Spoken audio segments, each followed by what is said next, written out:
السلام علیکم ورحمۃ اللہ وبرکاتہ. کیا حال ہے سب کا؟ الحمد للہ. آج ہم پڑھیں گے حضرت حمنہ بنت جہش کے بارے میں. حمنہ بنت جہش، پیج نمبر 400. نحمده ونصلی علی رسولہ الکریم، اما بعد، فاعوذ باللہ من الشیطان الرجیم، بسم اللہ الرحمن الرحیم. رب اشرح لی صدری ویسر لی امری واحلل عقدۃ من لسانی یفقہوا قولی. سیدہ حمنہ بنت جہش رضی اللہ تعالی عنہا، مہاجرہ اور سفیر کی بیوی. نام حمنہ، والد کا نام جہش بن رباب اور والدہ کا نام امیمہ بنت عبد المطلب ہے. امیمہ رسول اللہ صلی اللہ علیہ وسلم کی پھوپھی تھی. تو پھر اس طرح حضرت حمنہ کیا ہوئی؟ نبی صلی اللہ علیہ وسلم کی پھوپھی کی بیٹی، پھوپھی ذات. عبداللہ بن جہش، ابو احمد بن جہش اور عبید اللہ بن جہش سیدہ حمنہ رضی اللہ تعالی عنہا کے بھائی تھے، اور نبی کریم صلی اللہ علیہ وسلم کی بیوی سیدہ زینب بنت جہش ان کی ہمسیرہ تھی. تو یہ پورا خاندان جو ہے وہ آپ کے سامنے ہے. ان کا ایک بھائی عبید اللہ بن جہش مرتد ہو گیا تھا. کہاں پر؟ حبشہ کی ہجرت کے دوران. اس نے حبشہ کی طرف ہجرت کے دوران نصرانیت قبول کر لی تھی. پھر وہ بہت زیادہ شراب نوشی کرنے لگا اور نصرانیت کے ساتھ منسلک ہو کر ہی فوت ہوا. اس کی وفات کے بعد اس کی بیوی ام حبیبہ بنت ابی سفیان بیوہ ہو گئی اور رسول اللہ صلی اللہ علیہ وسلم نے اس کے ساتھ شادی کر لی. اس طرح انہیں ام المومنین ہونے کا اعزاز حاصل ہوا. اب آپ دیکھیے کہ سارا خاندان ایک طرح سے سارے بہن بھائی مسلمان ہیں، اور یہ بھی مسلمان ہیں، اور اسلام کی حالت میں انہوں نے ہجرت کی ہے اور اپنا گھر بار چھوڑا اور ایک دوسرے ملک میں جا کر رہائش پذیر ہوئے. لیکن وہاں جا کر ان کی سوچ بدل گئی، ان کا ذہن بدل گیا. اس سے ہمیں کیا سبق ملتا ہے؟ اعمال کا دار و مدار خاتمے پر. اس کے علاوہ بالکل شیطان کسی لمحے بھی اپنی کوشش نہیں چھوڑتا. انسان سیدھے راستے پر ہوتے ہوئے، دین کی خدمت کرتے ہوئے، دین کے راستے میں قربانیاں کرتے ہوئے بھی کبھی غافل نہ ہو کہ میں اب مضبوط چٹان بن چکا ہوں اور کوئی چیز مجھے اس راستے سے ہٹا نہیں سکتی، ہلا نہیں سکتی. نہیں، ہمیں مرتے دم تک اپنے ایمان کی اور صراط مستقیم کی فکر رہنی چاہیے. اسی لیے نبی صلی اللہ علیہ وسلم جو دعا بہت پڑھا کرتے تھے وہ کیا تھی؟ اللہم یا مقلب القلوب ثبت قلبی علی دینک.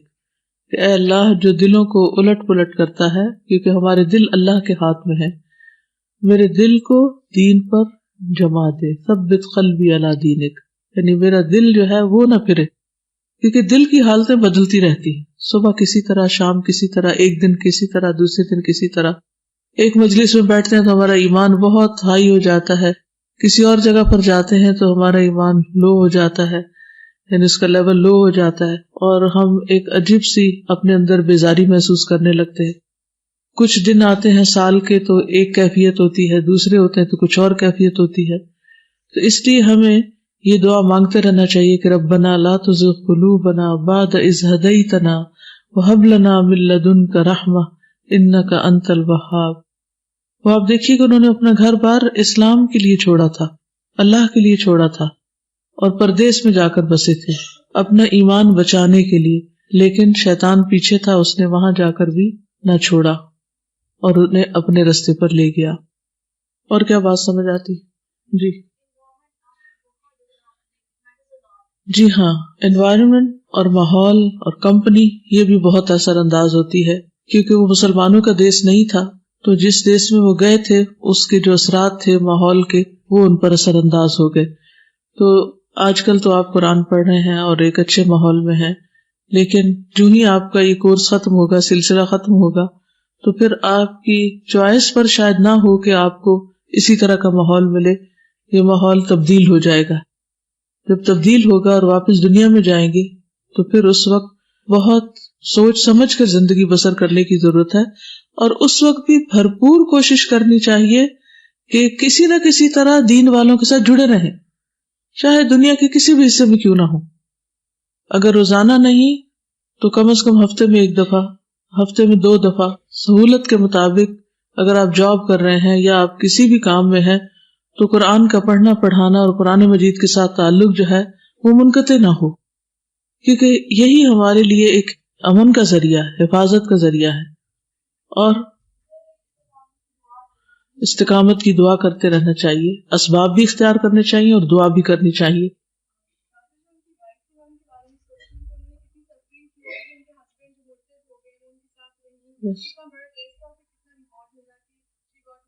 جی اب دیکھیے کہ ان کی جو اہلیہ تھی حضرت ام حبیبہ، ایک طرف ان کے والد اسلام کے اتنے دشمن تھے، پھر یہ ہجرت کر کے جب وہاں گئی، وہاں جا کے شوہر اسلام سے نکل گئے تو ان کے لیے کتنی بڑی سفرنگ تھی، لیکن انہوں نے کس قدر صبر و تحمل سے کام لیا اور اللہ تعالیٰ نے انہیں بہترین صلہ عطا کیا اور ان کی شادی نبی صلی اللہ علیہ وسلم سے ہو گئی. تو انسان کو کبھی بھی یہ نہیں سوچنا چاہیے کہ میرے ساتھ تو بہت برا ہوا، جو بھی ہوا اللہ کی تقدیر سے ہوا، اور اب اس پر صبر اور تحمل اور اللہ سے اچھی امید اور اچھا گمان ہی رکھنا چاہیے. سیدہ حمنہ رضی اللہ عنہا نے اپنے دونوں بھائیوں عبداللہ بن جہش اور ابو احمد بن جہش کے ساتھ مدینہ منورہ کی طرف ہجرت کی اور مکہ میں اپنے گھر خالی چھوڑ دیے. مدینہ منورہ میں سیدہ حمنہ کی شادی سفیر رسول سیدنا مصعب بن عمیر رضی اللہ عنہ کے ساتھ ہوئی. مصعب بن عمیر کون تھے؟ جی قرآن کے معلم تھے. نبی صلی اللہ علیہ وسلم سے پہلے مدینہ ہجرت کر کے گئے اور وہاں کے لوگوں کو انہوں نے مسلمان کیا تھا اور انہیں قرآن کی تعلیم دیتے تھے، انہیں قرآن سناتے تھے، پڑھاتے تھے. نہایت امیر گھرانے سے ان کا تعلق تھا. ان کی والدہ جس کا نام خناس تھا، خناس جیسے خناس لکھتے ہیں نا، ایسی خناس تھا والدہ کا نام، اور یہ والدہ کے بڑے چہیتے تھے اسلام سے پہلے. وہ انہیں بہت قیمتی کپڑے لے کر دیتی، اعلیٰ ترین خوشبو لگاتے، ان کا جوتا حضر موت سے بن کر آتا، یعنی ایک وقت میں جتنی بھی عیش و عشرت ہو سکتی تھی وہ ان کو میسر تھی، یعنی ہر چیز ان کو میسر تھی. لیکن جب یہ مسلمان ہوئے تو ان کی ہر چیز ان سے منقطع ہو گئی. حضرت حمنہ کے بھائی تو حبشہ ہجرت کیے، لیکن یہ مدینہ کی طرف ہجرت کر کے گئی. مصعب بن عمیر مدینہ منورہ میں رسول اللہ صلی اللہ علیہ وسلم کی طرف سے اہل مدینہ کو قرآن مجید کی تعلیم دینے اور انہیں دینی احکامات سمجھانے کا فریضہ سر انجام دے رہے تھے. پھر سیدنا مصعب بن عمیر انصار میں سے جو لوگ ایمان لے آئے انہیں اپنے ساتھ لے کر رسول اللہ صلی اللہ علیہ وسلم کے ساتھ ملاقات کے لیے عقبہ کے مقام پر گئے. وہاں عقبہ ثانیہ کی بیعت کا کام تکمیل کو پہنچا اور پھر انصار میں سے 12 اشخاص کو نمائندہ مقرر کیا گیا. تو یہ جو تاریخ کے یہ سارے واقعات ہیں جو ابتدائی ہجرت مدینہ ہے، نبی صلی اللہ علیہ وسلم کے پہلے جو افراد خصوصاً مدینہ میں گئے ہیں ان میں مصعب بن عمیر جو ہے وہ ایک قابل ذکر شخصیت ہیں. پھر اس کے بعد جنگ بدر کا واقعہ رونما ہوا جس میں اللہ تعالیٰ نے مسلمانوں کو غلبہ عطا کیا اور سرداران قریش اور جہالت و گمراہی کے امام مارے گئے. ان میں ابو جہل اور عقبہ بن ابی معیط پیش تھے، اور قریش کے وہ تمام نادان بھی موت کے گھاٹ اتار دیے گئے جنہوں نے مسلمانوں اور رسول اقدس کو ظلم کا نشانہ بنایا تھا. قریش نے یہ طے کر لیا کہ جنگ بدر میں قتل ہونے والے افراد کا ہم مسلمانوں سے بدلہ ضرور لیں گے، اور احد کے مقام پر مقابلہ کرنے کا فیصلہ کیا گیا. لشکر اسلام کا جھنڈا سیدہ حمنہ کے خاوند سیدنا مصعب بن عمیر کے ہاتھ میں تھا. یہ کس جنگ کی بات ہے؟ جنگ بدر کی بات ہے. سیدہ حمنہ نے یہ طے کیا کہ وہ زخمیوں کی مرہم پٹی اور پیاسوں کو پانی پلانے کے لیے جہاد پر جائیں، جس طرح کہ سیدہ حمنہ کا بھائی عبداللہ بن جہش اور اس کا ماموں اللہ اور رسول کے شیر سیدنا حمزہ بن عبد المطلب جنگ کے لیے روانہ ہوئے تھے. تو یہ بھی بنفس نفیس جنگ کے لیے روانہ ہوئی تھی اور انہوں نے اس میں اپنا حصہ ادا کیا. یہ نہ صرف اس جنگ میں شریک ہوئی ہیں، اس کے بعد جنگ احد میں بھی، حتیٰ کہ غزوہ خیبر میں بھی شریک ہوئی ہیں. غزوہ خیبر میں انہوں نے جب جنگ میں شرکت کی تو مسلمانوں کو جو فتح نصیب ہوئی تو ان کا باقاعدہ مال غنیمت میں حصہ لگایا گیا تھا. نبی صلی اللہ علیہ وسلم نے ان کو 30 وسق ایک پیمانہ ہوتا ہے، 30 وسق غلہ عطا کیا تھا. یعنی through out her life she was a very active مسلمہ اور باقاعدہ طور پر عملی میدانوں میں حصہ لیا. قریش نے یہ طے کر لیا کہ جنگ بدر میں قتل ہونے والے افراد کا ہم مسلمانوں سے بدلہ لیں گے. تو پھر جب جنگ احد ہوئی تو اس وقت بھی انہوں نے بنفس نفیس شرکت کی.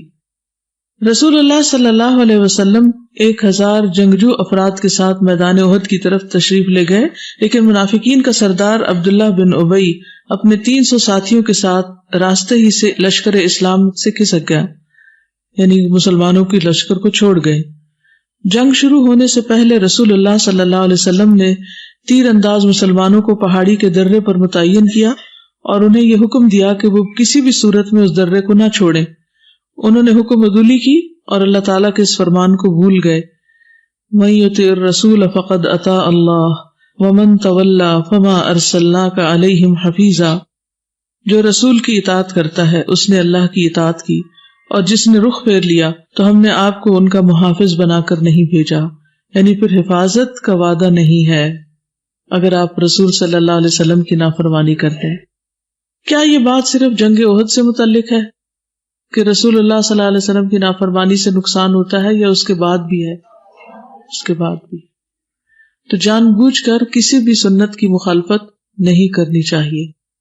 لیکن حیرت کی بات ہے، مسلمانوں کے اندر یہ ٹرینڈ پایا جاتا ہے کہ جب ہم کسی چیز کو سنت سمجھ کر اپناتے ہیں تو اس کو معمولی چیز سمجھتے ہیں، لیکن اس سنت کی تائید جب کوئی سائنٹسٹ کر دیتا ہے تو پھر بہت خوش ہو کر اس سنت کو اختیار کرتے ہیں۔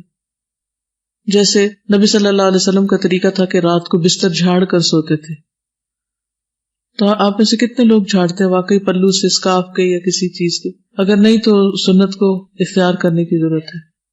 اچھا ٹھیک ہے، جھاڑ لیا، ہمارے بستر کون سے گندے ہیں، اس زمانے میں تو شاید مٹی ہوا میں بہت اڑتی ہوگی اور وہ بستروں پہ پڑ جاتی ہوگی، اور لوگ باہر سوتے تھے اور گھر بھی اس طرح بند نہیں تھے، تو ہمارے بستر تو صاف ستھرے چمکتے دمکتے ہوتے ہیں، تو ان کو جھاڑنے کی کیا ضرورت ہے؟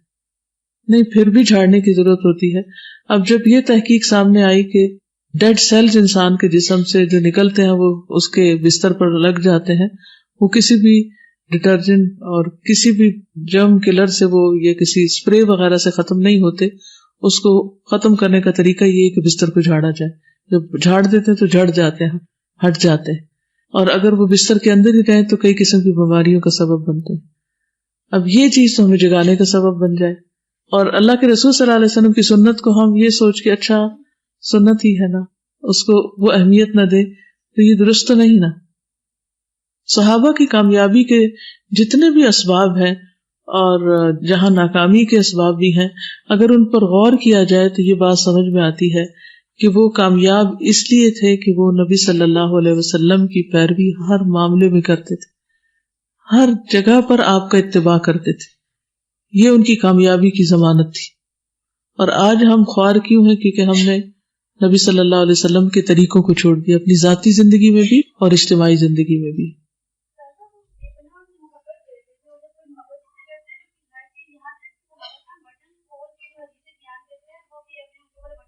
جی، یعنی اتباع کی وجہ یہ تھی کہ آپ صلی اللہ علیہ وسلم سے شدید محبت تھی انہیں، اور اس محبت کی وجہ سے پھر پیروی بھی آسان ہو گئی۔ یعنی چھوٹی سے چھوٹی چیزوں میں جن کو نہ بھی کیا جائے تو کوئی دین میں نقصان نہیں، لیکن اس کے باوجود وہ خوشی کے ساتھ پیروی کیا کرتے تھے۔ جی،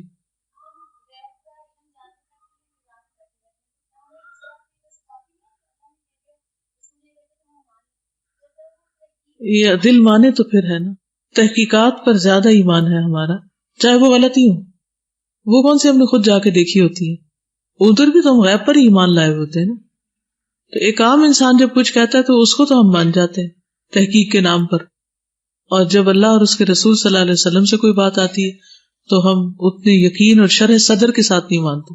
یعنی یقین کا ہونا اور شرح صدر ہونا یہ بہت ضروری ہے کہ یہی سچ ہے، یہی درست ہے، یہی فائدہ مند ہے۔ جی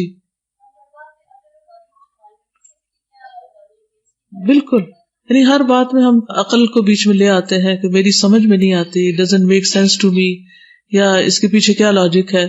تو ٹھیک ہے، آپ حکمت ضرور جانیں، لیکن جب حکم سامنے آ جائے تو پھر لاجک تلاش کرنے کی وجہ سے دیر نہ لگائیں، ورنہ سابقون میں سے نہیں ہوگے، اور اگر سابقون میں نہیں ہوئے تو پل صراط کتنی دیر میں پار کر رہا ہے۔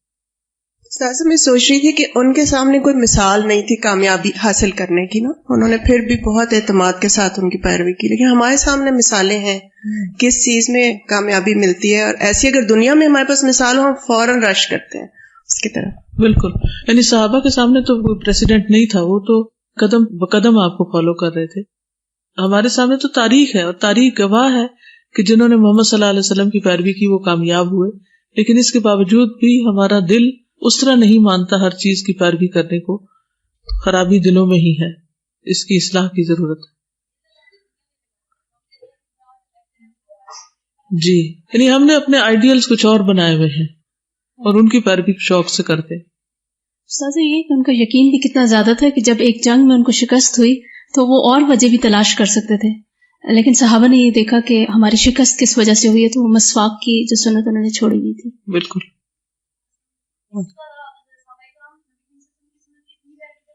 ایک صحابی کو نبی صلی اللہ علیہ وسلم نے کہا کہ بیٹھ جاؤ، تو وہ آ رہی تھی مسجد میں تو دروازے میں جوتوں پر بیٹھ گئے. یہ نہیں کہا کہ ہم اندر آ کر بیٹھ جائیں، جہاں حکم ملا وہیں پر بیٹھ گئے.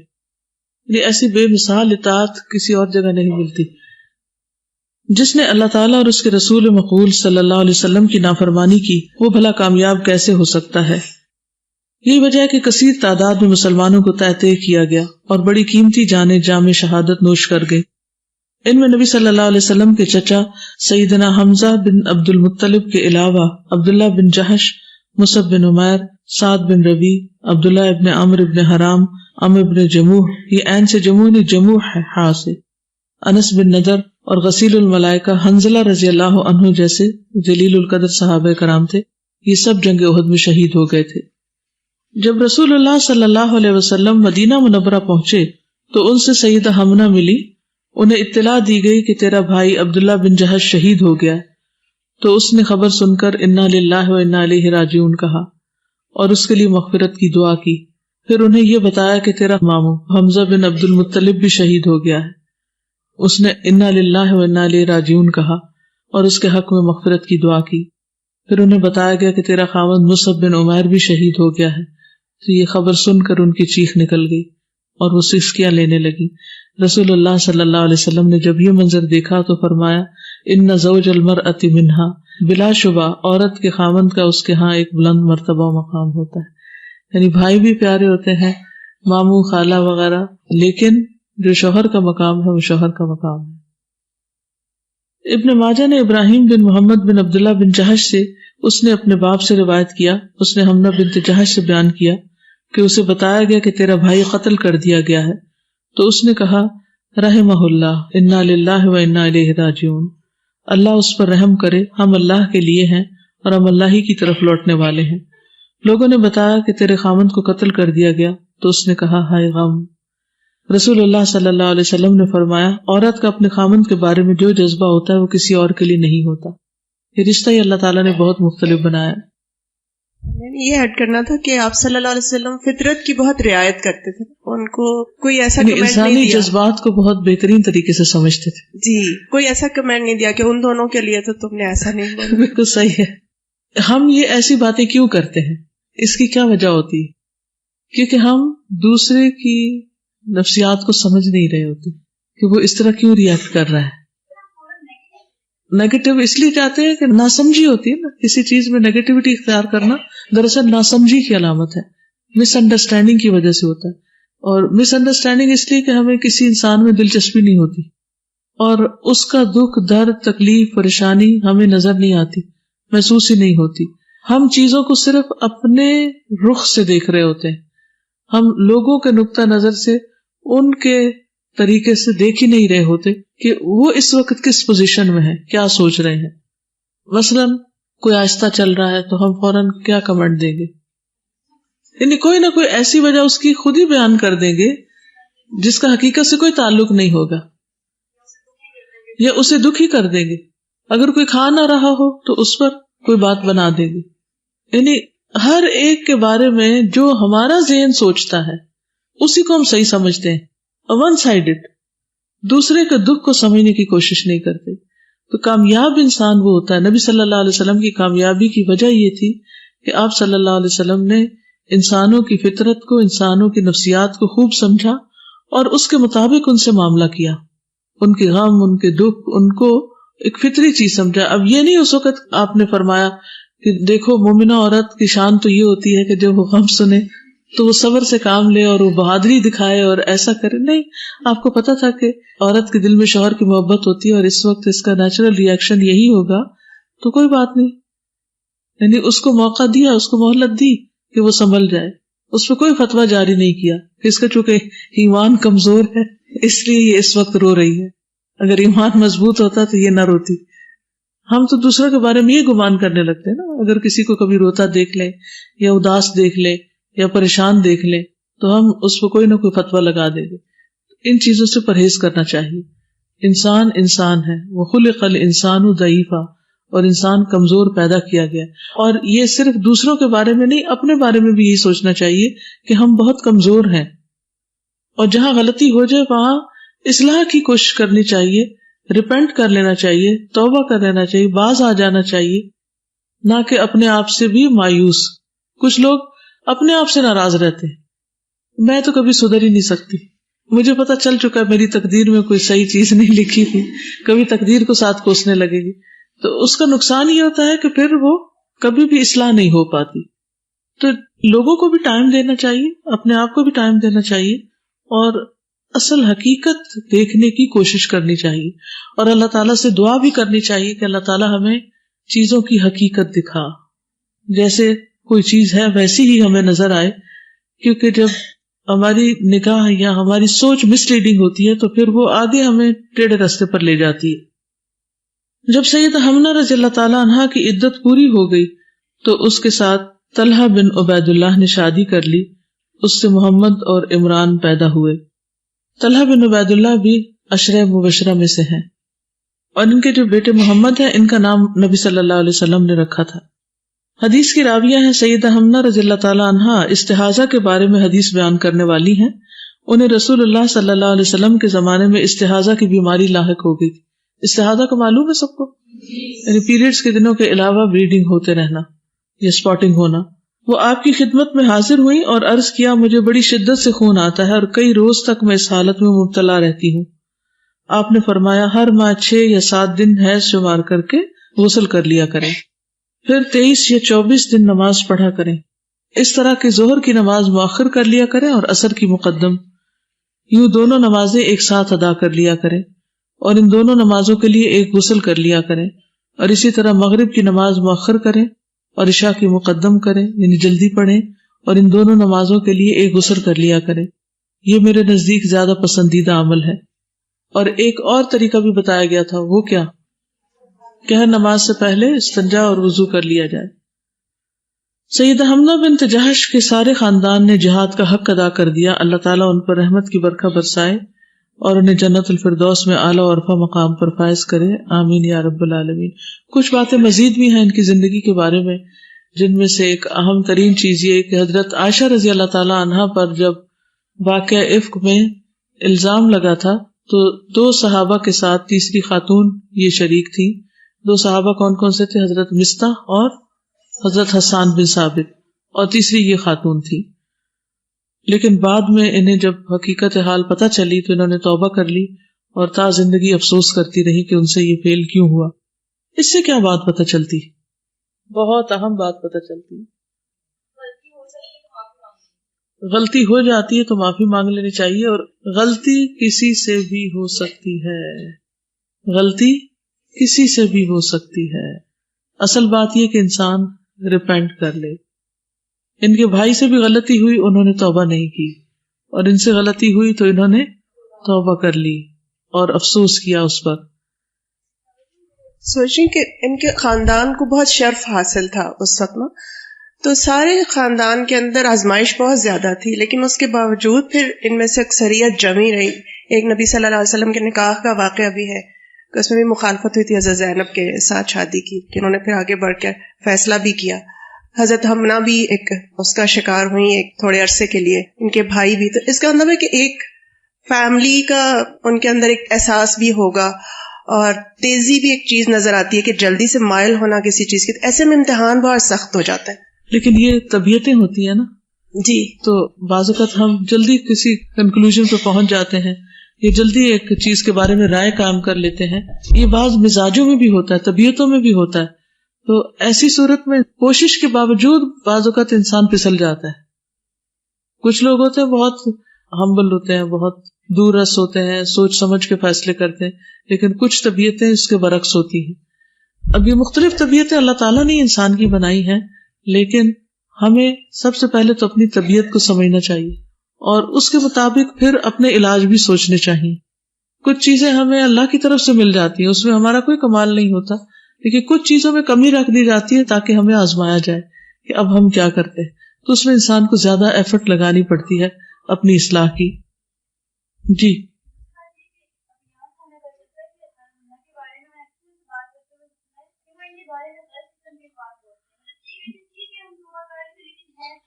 نہیں ایسا کبھی بھی نہیں کہنا چاہیے. جی یعنی کہ حضرت حمنہ سے اگر یہ غلطی ہوئی کہ وہ جلد بازی کہہ لیں یا کوئی بھی کہ انہوں نے حضرت عائشہ رضی اللہ تعالیٰ عنہا پر الزام لگانے والوں کی ہاں میں ہاں ملا دی، تو اس سے ان کے درجے میں کمی نہیں آتی، کیونکہ التائب من الذنب کمن لا ذنب لہ. ایک اور بات یہ پتہ چلتی کہ صحابہ کرام انسان تھے. اس سے ہمیں ایک ہوپ ملتی ہے کہ اگر ہم سے غلطیاں ہو جاتی ہیں تو ہم انسان ہیں، اور جب ہم انسان ہیں تو پھر ہمارے لیے اللہ سبحانہ تعالیٰ نے توبہ کا دروازہ کھلا رکھا ہے. توبہ کا دروازہ کب تک کھلا ہے؟ موت تک، اور جب تک سورج مغرب سے نہ نکل آئے.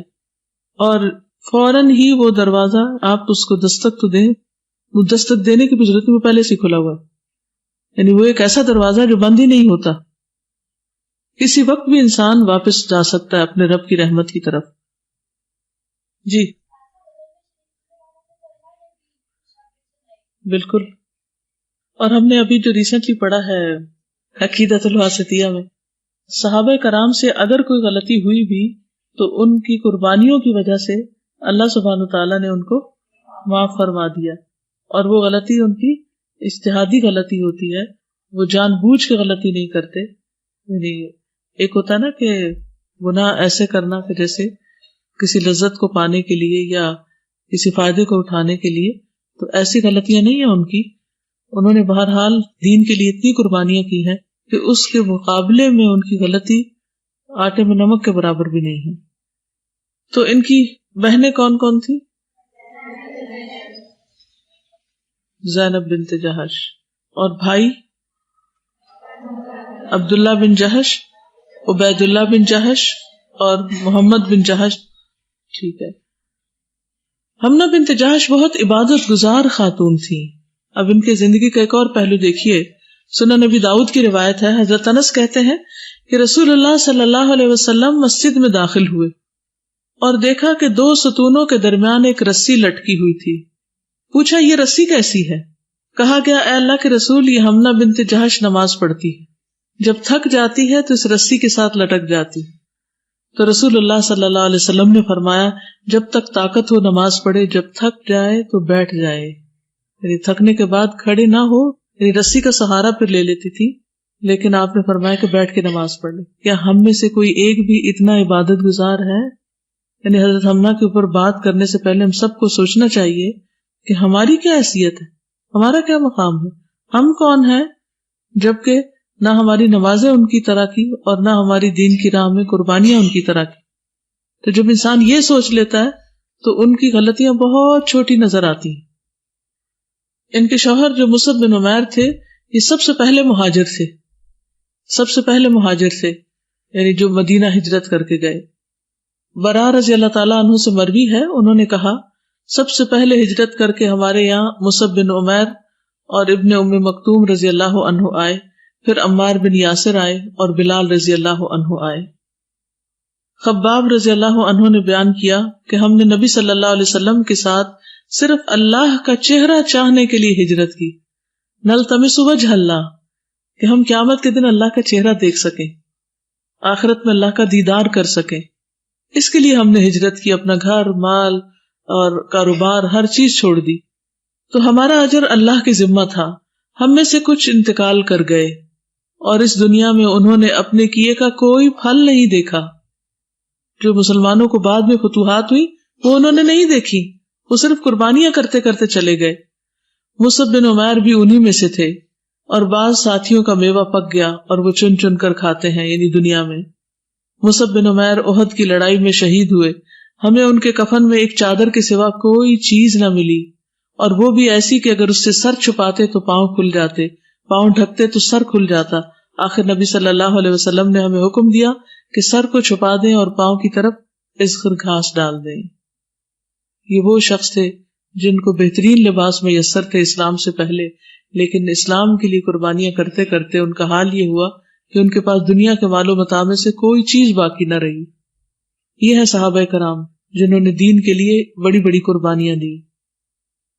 کیا ہمیں حق ہے ایسوں پر کوئی بات کرنے کا؟ ہم میں سے کس نے دین کے لیے اتنا خرچ کیا، اتنا کچھ چھوڑ دیا کہ اس کے پاس کچھ بھی نہ رہا؟ کیا ہمارا کوئی مقابلہ ہے ان سے؟ تو اس لیے ان کا جو ادب، احترام، عزت ہے وہ لازم ہے ہم پر، اور چھوٹی چھوٹی باتوں سے بدگمان نہیں ہونا چاہیے۔ ان کے دوسرے شوہر طلحہ بن عبید اللہ جو ہیں، کتب ستہ میں ان کی روایات موجود ہیں، عشرہ مبشرہ میں سے ہیں، سبقت کرنے والوں میں سے ہیں۔ ان کی والدہ صفیہ مہاجرات میں سے ہیں اور علاء ابن حضرمی کی بہن ہیں۔ غزوہ بدر میں شامل نہیں ہوئے تھے، لیکن رسول اللہ صلی اللہ علیہ وسلم نے ان کا حصہ رکھا۔ یہ احد اور اس کے بعد کے غزوات میں شامل رہے ہیں۔ ابو بکر کے سامنے جب بھی غزوہ احد کا ذکر ہوتا تو کہتے یہ سارا دن طلحہ کے لیے تھا، یعنی اس دن حضرت طلحہ نے بہت بڑی بڑی قربانیاں دی، اور اس وجہ سے بھی ہو سکتا ہے کیونکہ بدر میں انہوں نے شرکت نہیں کی تھی تو وہ اس انتظار میں تھے کہ کوئی اور موقع ملے تو میں اپنی وفاداری کا ثبوت دوں۔ نبی صلی اللہ علیہ وسلم ان سے بہت راضی تھے۔ عمر رضی اللہ عنہ نے طلحہ بن عبید اللہ کے متعلق کہا کہ نبی صلی اللہ علیہ وسلم اپنی وفات تک ان سے راضی تھے۔ تو جن سے اللہ کے رسول صلی اللہ علیہ وسلم راضی ہو جائیں، پھر اس کے بعد کسی اور کو ان کے بارے میں کچھ بات کا کوئی حق نہیں، کوئی کہے کہ اچھا انہوں نے بدر میں کیوں نہ شرکت کی۔ حضرت جابر کہتے ہیں میں نے رسول اللہ صلی اللہ علیہ وسلم کو فرماتے ہوئے سنا، جو آدمی روئے زمین پر چلتے ہوئے شہید کو دیکھ کر خوش ہونا چاہے وہ طلحہ بن عبید اللہ کو دیکھ لے۔ یعنی ان کو پہلے شہادت کی خوشخبری ملی اور جنت کے 10 افراد میں سے جن کو دنیا میں جنت میں جانے کی خبر ملی۔ حضرت عائشہ کہتی ہے میں اپنے حجرے میں تھی اور رسول اللہ صلی اللہ علیہ وسلم اپنے صحابہ کے ساتھ صحن میں تشریف فرما تھے۔ میرے اور ان کے درمیان ایک پردہ تھا۔ طلحہ بن عبید اللہ آئے تو رسول اللہ صلی اللہ علیہ وسلم نے فرمایا جس کو یہ بات خوش کرتی ہے کہ وہ ایسے آدمی کو دیکھے جو اپنی نظر پوری کر کے زمین پہ چل رہا ہو، طلحہ کی طرف دیکھ لے۔ وَمِنْهُمْ مَنْ قَضَى نَحْبَهُ، وہ انہی کے بارے میں نازل ہوئی۔ آپ نے یہ بھی فرمایا وَطَلْحَةُ فِي الْجَنَّةِ، اور طلحہ جنت میں ہے۔ غزوہ احد میں انہوں نے کیا کیا تھا؟ ابو عثمان کہتے ہیں کہ بعض ان جنگوں میں جن میں رسول اللہ صلی اللہ علیہ وسلم خود شریک ہوئے تھے، آپ کے ساتھ طلحہ اور سعد رضی اللہ عنہ کے علاوہ کوئی اور باقی نہیں رہا تھا۔ جنگ احد میں باقی لوگ آپ کو چھوڑ گئے تھے تو آپ کے ساتھ سعد بن ابی وقاص تھے اور حضرت طلحہ تھے۔ جابر کہتے ہیں جب احد کا دن تھا اور لوگ بھاگ کھڑے ہوئے تو رسول اللہ صلی اللہ علیہ وسلم 12 انصاریوں کے حصار میں تھے، ایک کنارے میں ڈٹے ہوئے تھے، ان میں طلحہ بن عبید اللہ بھی موجود تھے۔ مشرکوں نے انہیں گھیر لیا تو رسول اللہ صلی اللہ علیہ وسلم اپنے ساتھیوں کی طرف متوجہ ہوئے اور فرمایا کون ان دشمنوں کا مقابلہ کرے گا؟ طلحہ نے کہا میں۔ رسول اللہ صلی اللہ علیہ وسلم نے فرمایا تم جس جگہ ہو وہیں ٹھہرو۔ ایک انصاری نے عرض کیا اے اللہ کے رسول میں مقابلہ کرتا ہوں۔ فرمایا ہاں تم مقابلہ کرو۔ اس نے لڑائی کی حتیٰ کہ وہ شہید ہو گیا۔ پھر آپ نے توجہ فرمائی تو مشرک ابھی تک موجود تھے۔ آپ نے فرمایا کون دشمنوں کا مقابلہ کرے گا؟ طلحہ کہنے لگے میں۔ آپ نے فرمایا تم جہاں ہو وہیں رہو۔ ایک اور انصاری نے کہا اللہ کے رسول میں۔ آپ نے فرمایا ہاں تم مقابلہ کرو۔ تو انہوں نے مقابلہ کیا اور وہ بھی شہید ہو گئے۔ اس طرح برابر آپ یہی فرماتے رہے اور ایک ایک انصاری نکلتا رہا اور اپنے پیشرو کی طرح لڑائی کرتا رہا اور شہید ہوتا رہا حتیٰ کہ رسول اللہ صلی اللہ علیہ وسلم اور طلحہ بن عبید اللہ ہی باقی رہ گئے، سارے شہید ہو گئے۔ رسول اللہ صلی اللہ علیہ وسلم نے فرمایا کون ان دشمنوں کا مقابلہ کرے گا؟ طلحہ نے کہا میں کروں گا، اور انہوں نے لڑائی شروع کر دی اور اپنے پیش رو 11 انصاریوں کی طرح لڑے حتیٰ کہ ان کے ہاتھ پر تلوار لگی اور انگلیاں کٹ گئی تو ان کے منہ سے ہس کی آواز نکلی۔ آپ نے فرمایا اگر تم بسم اللہ کہتے تو فرشتے تمہیں اٹھا لیتے اور لوگ دیکھتے رہتے۔ پھر اللہ تعالیٰ نے مشرکوں کو پھیر دیا۔ یہ اس وقت تو شہید نہیں ہوئے لیکن اپنا ہاتھ اس جنگ میں کٹا بیٹھے۔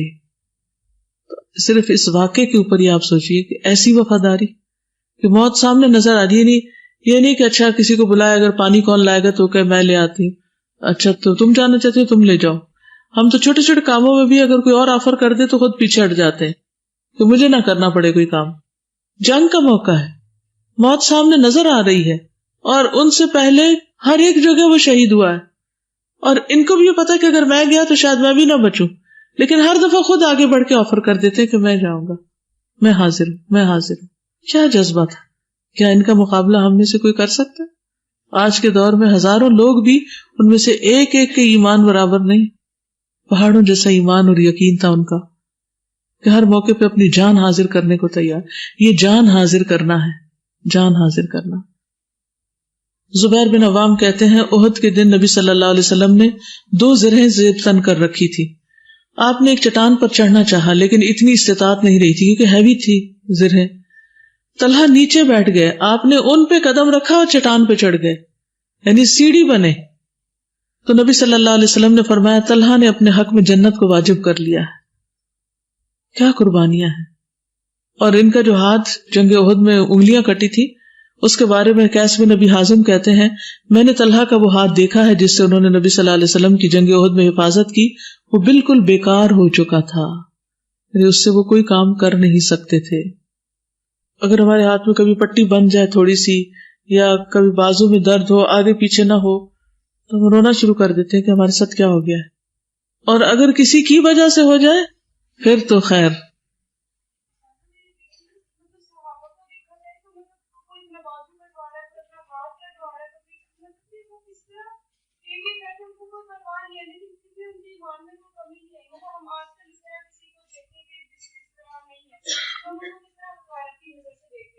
بالکل، لیکن دیکھیں ان کا اللہ تعالیٰ کے ہاں کتنا مرتبہ ہے، اور سچے تھے نا، دین کے لیے ہر چیز دینے. ہم تھوڑا سا ٹائم نہیں دے سکتے، تھوڑی سی نیند قربان نہیں کر سکتے، نماز نہیں پڑھی جا رہی ہے، ہم بیٹھ جاتے ہیں. بالکل، لیکن انہوں نے بالکل نہیں بادر کیا کہ یہ چھوٹی چھوٹی چیزیں بھی آگے مطلب کہ بس چلتے جا رہے ہیں. بالکل، تھوڑی سی طبیعت خراب ہو نماز لیٹ کر دیتے ہیں، یعنی اپنی جان کو حاضر نہیں کرتے. اور یہ چھوٹی چھوٹی تکلیفیں آتی کس لیے؟ تاکہ یہ دیکھا جائے کہ کون سچا ہے، کون کس کاز میں کتنا سچا ہے. جابر بن عبداللہ رضی اللہ عنہ سے مروی ہے میں نے سنا کہ عمر بن خطاب رضی اللہ عنہ طلحہ بن عبید اللہ سے کہہ رہے تھے کیا بات ہے، رسول اللہ صلی اللہ علیہ وسلم کی وفات کے بعد سے آپ پراگندہ حال اور غبار آلود رہنے لگ گئے ہیں. یعنی عمر بن خطاب حضرت طلحہ کو کہتے ہیں کہ نبی صلی اللہ علیہ وسلم جب سے فوت ہوئے تو آپ میں خوشی نہیں نظر آتی. اے طلحہ شاید آپ کو اپنے چچا زاد بھائی یعنی میری خلافت اچھی نہیں لگی. انہوں نے فرمایا اللہ کی پناہ، مجھے تو کسی صورت ایسا نہیں کرنا چاہیے. اصل بات یہ ہے کہ میں نے رسول اللہ صلی اللہ علیہ وسلم کو فرماتے ہوئے سنا کہ میں ایسا کلمہ جانتا ہوں کہ اگر کوئی شخص نزع کی حالت میں وہ کلمہ کہہ لے تو اس کے لیے روح نکلنے میں سہولت پیدا ہو جائے اور قیامت کے دن اس کے لیے باعث نور ہوگا. لیکن میں رسول اللہ صلی اللہ علیہ وسلم سے اس کلمے کے بارے میں پوچھ نہیں سکا اور نہ آپ نے خود بتایا، اس وجہ سے میری یہ حالت ہے. یعنی علم سے ایک چھوٹی سی محرومی کی بنا پر وہ اتنے اداس رہتے، اور ہماری کلاس پر کلاس مس ہو جائے تو ہمیں کوئی دکھ نہیں، کیا ہے ہماری طبیعت خراب تھی اس لیے نہیں آ سکے. حضرت عمر رضی اللہ تعالیٰ عنہ نے فرمایا میں وہ کلمہ جانتا ہوں. طلحہ نے کہا اللہ کے لیے سب تعریف، وہ کلمہ کیا ہے؟ حضرت عمر نے کہا وہی کلمہ جو آپ نے اپنے چچا کے سامنے پیش کیا تھا، یعنی لا الہ الا اللہ. طلحہ کہنے لگے آپ نے سچ کہا.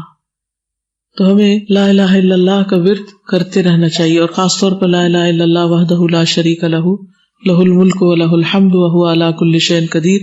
اپنی زبان کو اس کا عادی بنانا چاہیے، اپنے جسم کو اس کا عادی بنانا چاہیے، تاکہ موت کے وقت بھی منہ سے نکالنے میں مشکل نہ ہو، کیونکہ موت کے وقت کی تکلیف چیزوں کو مشکل بنا دے گی، لیکن جو اس کو پڑھ لے گا اس کے لیے آسانی پیدا ہو جائے گی.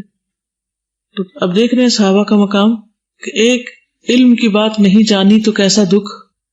کیا آج تک ہم میں سے کوئی افسردہ نظر آیا کہ آج میری تجوید کی کلاس مس ہو گئی ہے، ہماری گاڑی لیٹ ہو گئی؟ بعض اوقات آپ بارش ہو گئی، کچھ ہو گیا، راستہ بند ہو گیا تو لیٹ ہو جاتے ہیں نا کلاس میں آنے سے. تو کبھی آپ کو بھی ایسا دکھ ہوا کہ میں نے اتنے حرف آج مس کر دیے، ایک ایک حرف پہ 10 نیکیاں ملنی تھی مجھے، کتنا بڑا میرا نقصان ہو گیا؟ وہ تو ٹھیک ہے، گناہ کی وجہ سے محروم ہو یا کسی اور وجہ سے محروم ہوئے ہوں، کوئی بھی وجہ ہو یا نہ ہو، لیکن محرومی تو محرومی ہے نا. تو میرا سوال یہ ہے کہ ہم اپنے آپ سے پوچھیں کہ کیا کسی علم سے محرومی ہمارے اندر یہ دکھ اور پریشانی پیدا کرتی ہے کہ افسردہ نظر آئے، یا نماز چھوٹ جانے سے کیا ہمارے اندر ایسی افسردگی اور محرومی نظر آتی ہے؟ ہمیں کب افسوس ہوتا ہے اور کب غم لاحق ہوتے ہیں اور کب دکھ ہوتے ہیں؟ جب دنیا کی کوئی فیوریٹ چیز گم جائے، دنیاوی نقصان پر، یا کوئی نہ ملے، کچھ چیز رکھ کے بھول جائے ہم اور پھر نہ مل رہی ہو. جی ٹی وی ڈرامے کا کوئی ایپیسوڈ چھوٹ جائے، پھر دیکھیں کیسی بے چینی لاحق ہوتی.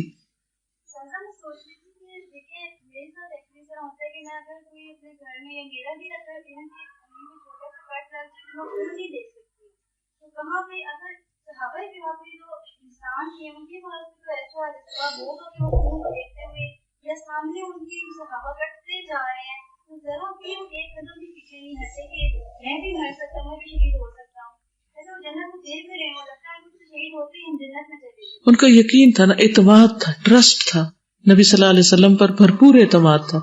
جب اعتماد ہوتا ہے تو بڑے بڑے مشکل کام آسان ہو جاتے ہیں. بہت مہمان نواز بھی تھے. ابو سلمہ کہتے ہیں کہ ایک مرتبہ یمن کے 2 آدمی طلحہ بن عبید اللہ کے ہاں مہمان بنے.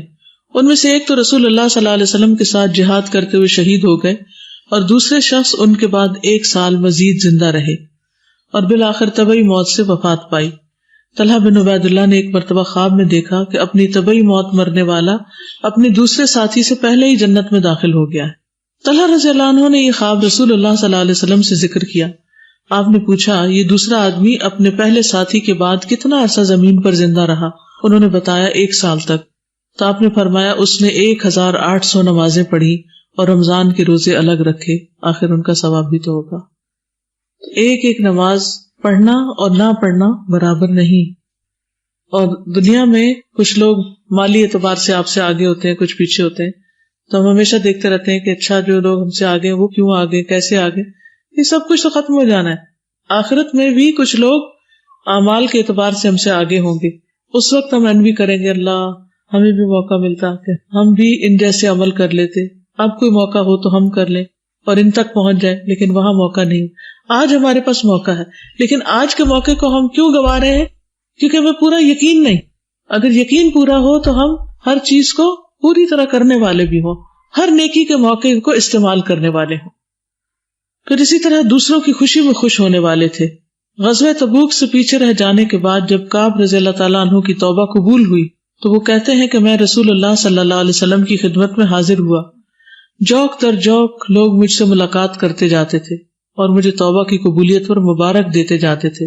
اللہ کی بارگاہ میں توبہ کی قبولیت مبارک ہو.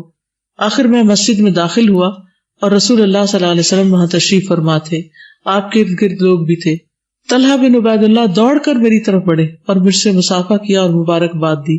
اللہ کی قسم وہاں مہاجرین میں سے کوئی بھی ان کے سوا میرے آنے پر کھڑا نہیں ہوا.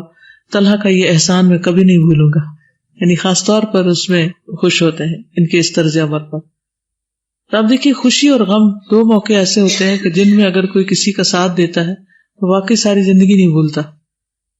تو دین کے جو داعی ہوتے ہیں، دین کی تبلیغ کرنے والے، ان کو اس چیز کا بہت خیال رکھنا چاہیے. کسی کے غم اور کسی کے دکھ میں ان کی حوصلہ افزائی کریں اور خوشی کے موقع پر بھی خوشی کا اظہار کریں. یہ نہیں کہ کسی کو خوشی ملے اور آپ افسردہ ہو جائے، اچھا اس کو تو بیٹا ملا اور مجھے بیٹی. پھر حمنہ بنت جہش کے بیٹے بھی ہیں جن کا نام محمد بن طلحہ بن عبید اللہ ہے. انہی طلحہ سے ان کو سجاد کہا جاتا تھا. سجاد کثرت سجود کی وجہ سے. کہتے ہیں کہ بہت زاہد، عبادت گزار اور نیک انسان تھے. کیا وجہ ہو سکتی؟ ماں کا طرز عمل ایسا تھا. آپ دیکھیے کہ بچے جب ماں باپ کوئی نصیحت کرنے لگتے ہیں تو وہ اپنے کان بند کر لیتے ہیں، ایسے ہی ہوتا ہے نا. لیکن جس وقت وہ کوئی کام کرنے لگتے ہیں تو بچے ان کو امیٹیٹ کرتے ہیں. چھوٹے بچوں کو دیکھیں، بالکل چھوٹے بچے ابھی بمشکل چل پھر رہے ہوں گے، لیکن ماں جب نماز کے لیے کھڑی ہوتی ہے تو کیا کرتے ہیں؟ ساتھ آ کے کھڑے ہو جاتے ہیں. لیٹ کے سجدہ کر رہے ہوتے ہیں، ابھی رکوع کرنا نہیں آتا تو سیدھے سجدے میں چلے جاتے ہیں. کیا ماں نے ان کو 1000 لفظوں کا لیکچر دیا ہوتا ہے کہ تم میرے ساتھ نماز پڑھا کرو؟ نہیں. کچھ بھی نہیں، ایک لفظ بھی ابھی نہیں کہا ہوتا، لیکن وہ ماں کے طرز عمل کو دیکھ کر اس کی پیروی کر رہے ہوتے. تو اسی طرح ہم سب کو یہ یاد رکھنا چاہیے کہ عمل کی تبلیغ سب سے بھاری تبلیغ ہے. لمبے لمبے لیکچرز وہ فائدہ نہیں دیتے جو عمل فائدہ دیتا ہے، اور اگر ہم اپنے عمل کو اچھا کر لیں تو پھر لیکچر بھی فائدہ دے دے گا، کیونکہ بچوں کو بھی اور دوسروں کو بھی پتا ہوگا کہ یہ شخص عمل سے بول رہا ہے، صرف زبان سے نہیں. دوسرے بیٹے عمران بن طلحہ تھے. یہ نبی صلی اللہ علیہ وسلم کے دور میں پیدا ہوئے. آپ نے ان کا نام عمران رکھا. انہوں نے اپنے والد، والدہ اور حمنہ بنت جہش سے روایات لی ہیں. حمنہ بنت جہش کے بھائی عبداللہ بن جہش بھی ہیں. یہ نابینا ہو گئے تھے اور ان کے بارے میں یہ آیت اتری تھی، لا یستوی القاعدون من المؤمنین غیر اولی الضرر. پھر حمنہ بنت جہش کی بہن حضرت زینب بنت جہش جو ہیں، ان کا نکاح کیسے ہوا تھا؟ اللہ تعالیٰ نے آسمان پر کیا تھا. جی اوورآل کیا سیکھا؟ کوئی آپ میں سے شیئر کرنا چاہے؟ جی ساسا، ہم کیسے انٹینس ہو سکتے ہیں لیکن محبت میں آپ صلی اللہ علیہ وسلم کی؟ ہم لوگ پڑھتے بھی ہیں، سنت بھی فالو کرتے ہیں، لیکن ہم کو فیلنگ نہیں اندر سے فیل کرتے کہ ہم انٹینس ہیں ان کے لو میں. تو وہ کیسے ہم انٹینسٹی لا سکتے ہیں؟ لیکن جیسے صحابہ بہت انٹینس تھے اپنے لو میں، لیکن they were so severe in their love. ہم وہ نہیں ہیں. یقین نہیں ہے نا، یقین کی کمی. دیکھیں کسی بھی چیز کے بارے میں یقین کس سے بڑھتا ہے؟ علم سے بڑھتا ہے. اور علم کے سورسز پر اعتماد ہونا ضروری ہے کہ جو بات بتائی گئی یہ سچ ہے. کل بھی جیسے بات ہوئی تھی نا کہ ہمیں نقصان دیتے ہیں شبہات اور شہوات. دو چیزیں ہمارے دین کو، ایمان کو، عمل کو کمزور کرتی ہیں، یا شکوک و شبہات اور یا ہماری خواہشات. تو ہر چیز اپنی خواہش کے مطابق نہیں کرنی چاہیے، کہ ہر وہ چیز نہیں کرنی چاہیے جس کو دل چاہ رہا. اچھا اب کھا لیں، سب کچھ چھوڑ کے کھانے پہ بیٹھ گئے، اب سو جائیں. یعنی انسان کو یہ دیکھنا چاہیے کہ اس کے کرنے کے کام کیا کیا ہیں. یعنی اسلام نے کہا کہ کھائے نہ یا سوئے نہ، وہ بھی ضرورت کے مطابق انسان کرتا ہے، لیکن پہلے اپنے فرائض کی پابندی. سونا برا نہیں ہے لیکن نماز کے وقت میں سونا برا ہے. کھانا برا نہیں ہے لیکن نماز چھوڑ کے صرف گپ شپ لگاتے رہنا اور پارٹی لمبی کرتے رہنا، اس کی اجازت نہیں ہے. تو اپنے شبہات اور شہوات پر کنٹرول. جی وعلیکم السلام.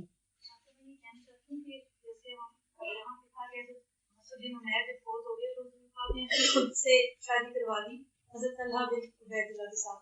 تو یہ ہمارے معاشرے میں اتنی مسکنسپشن ہے کہ اگر کوئی شہید ہو جاتا ہے تو اس کی بیوہ کی شادی کرنا یا اس کا خود سے کرنا یا کہ گھر والوں کا کسی کے ساتھ چلانا اتنا مایوس سمجھتے ہیں. جی کہ ہمارے یہاں ہندوانہ رسمیں ہیں کہ اگر کسی کا شوہر فوت ہو جائے، لڑکی بیوہ ہو جائے، تو اس کی کوئی دوسری شادی نہیں کرتا کہ شاید یہ مجھے بھی ختم کرنے کا سبب نہ بن جائے.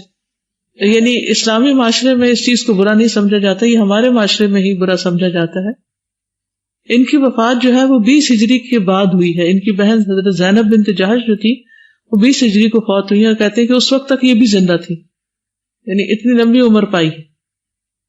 استاذہ نے ایک دفعہ شیئر کیا تھا کہ میں یہاں آئی تھی تو اس سے پہلے شادی کا مجھے بہت شوق تھا، وہ بات بتائی تھی میں نے، تو تب وہ دکھ تھا کہ شادی نہیں ہوئی. اب یہ ہے کہ نیکسٹ منتھ شادی ہے، لیکن اب حالات اتنے دل کے بدل گئے ہیں کہ علم سے اتنی محبت ہو گئی ہے کہ کورس بیچ میں رہ جائے گا تو اس کا اتنا دکھ ہوتا ہے کہ شادی کے میں خوشی نہیں ہو رہی. تو مجھے ہوتا ہے کہ پتہ نہیں میں ناشکری تو نہیں کر رہی اب، کیونکہ اب علم وہ چیز بیچ میں رہ رہی تو ہر دن مجھے فیل ہوتا ہے کہ اس اتنے دن رہ گئے ہیں اور شادی ہونے والی ہے، مجھے دکھ ہو رہا ہے. اب پتہ نہیں، وہ قدرتی بات ہے، جس چیز میں آپ مصروف ہیں، آپ کا ذہن ادھر لگا ہوا ہے، اٹس ویری نیچرل. انشاءاللہ جب آپ اس فیز میں جائیں گی تو آپ خوش ہو جائیں گی، لیکن اس وقت آپ کا امتحان بھی ساتھ ہی ہوگا کہ اب آپ علم اور ان باقی چیزوں کے ساتھ کیا کرتی ہیں. اب اس لیے آپ شاید کنٹینیو نہ کر سکیں، لیکن کوئی چیز بھی سیلف اسٹڈی سے انسان کو نہیں روک سکتی. یعنی آپ خود کتابیں پڑھیں، مطالعہ کریں، لیکچر سنیں. جتنے بھی لیکچرز یہاں ہوتے ہیں سب کے سب اپلوڈ ہو جاتے ہیں، سب سننے کے لیے اویلیبل ہوتے ہیں، اور گھروں میں ٹائم بھی ہوتا ہے، لیکن ہم پھر پوری طرح دنیا میں ڈوبتے ہیں.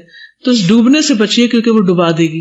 میں ہر ایک کو یہ نصیحت کرتی ہوں کہ شادی کے بعد دنیا میں ڈوبے نہیں، تیرتے رہیں، اس پہ تیرنے میں ہی کامیابی. جی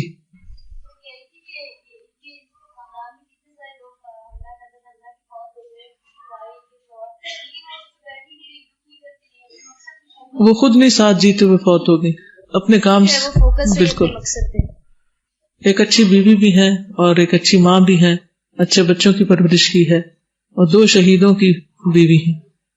ابھی ہم نے غیب کا ریسنٹلی پڑھا ہے اور اللہ تعالیٰ کی وجہ کا، اور میں یہ سوچ رہی تھی کہ ان کی قربانیوں کے بارے میں پڑھ کے کہ واقعی کتنی یقین کے حد تک ان کو غیب پہ وہ تھا کہ وہ اللہ تعالیٰ کی چہرہ دیکھنے کے لیے انہوں نے ہجرت کی، اور پھر جنت کا کتنا ان کو یقین ایک ہوگا کہ وہ اتنی قربانی کر سکے. I mean there's a reason کہ ہم لوگ ابھی لیکنگ ہے اس میں، کیونکہ ہمارا وہ یقین ہی نہیں ہے اس نالج پہ جو ہم حاصل کر رہے ہیں. بالکل یقین مانگنا چاہیے. ٹھیک ہے، چلیے ٹھیک ہے، آج کے لیے اتنا ہی کافی ہے. سبحانک اللہم و بحمدک، اشہد ان لا الہ الا انت، استغفرک و اتوب الیک. السلام علیکم و رحمۃ اللہ وبرکاتہ.